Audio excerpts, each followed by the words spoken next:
হাজতখানাটি রয়েছে সেইখানে তাদেরকে নিয়ে যাওয়া হচ্ছে। আইন শৃঙ্খলা পরিবেষ্টিত হয়েই এই তিনজনকে নিয়ে আসা হচ্ছে এবং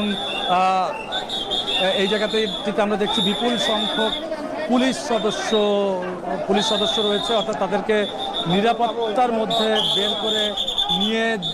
যেতেই কিন্তু আমরা দেখছি যে তারা নিরাপত্তা বেষ্টনীর মধ্যে রয়েছে এবং এখানে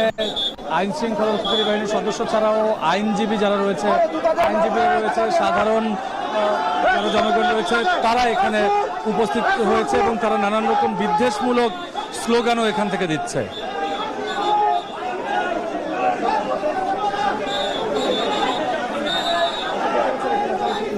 এই মুহূর্তে সিএমএম কোর্টে ফিরিয়ে দিয়ে তাদেরকে নিয়ে যাওয়া হচ্ছে এবং ঠিক এর যে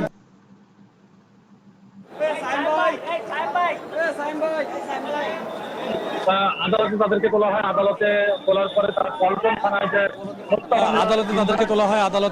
তোলার পরে পল্টন থানায় যে হত্যা মামলার ইন্ধনের জন্য তাদেরকে যে গ্রেপ্তার করা হয়েছে সেই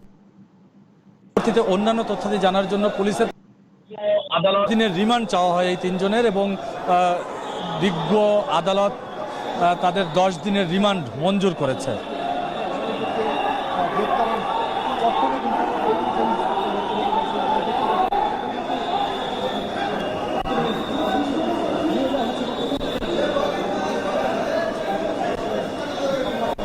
ইতোমধ্যে আমরা দেখছি যে এই তিনজনকে সাবেক তথ্য প্রযুক্তি প্রতিমন্ত্রী জুনায়েদ আহমেদ পলক এবং দ্বাদশ জাতীয় সংসদের ডেপুটি স্পিকার এবং ঢাকা বিশ্ববিদ্যালয়ের ছাত্রলীগের সাধারণ সম্পাদক তানভীর হাসান সৈকতের এই যে আজকে কিছুক্ষণ আগে আসলে শুনানির কার্যক্রমটি আসলে শেষ হয়েছে এবং পুলিশ তাদেরকে 10 দিনের যে রিমান্ড আবেদন চেয়েছিলেন সেই রিমান্ডের আবেদনটি আদালত আসলে মঞ্জুর করেছে। তিনজনেরকেই 10 দিনের রিমান্ডে নিয়ে আরও সুষ্ঠু তদন্তের সাপেক্ষে আসলে 10 দিনের রিমান্ডটি আসলে মঞ্জুর করেছেন।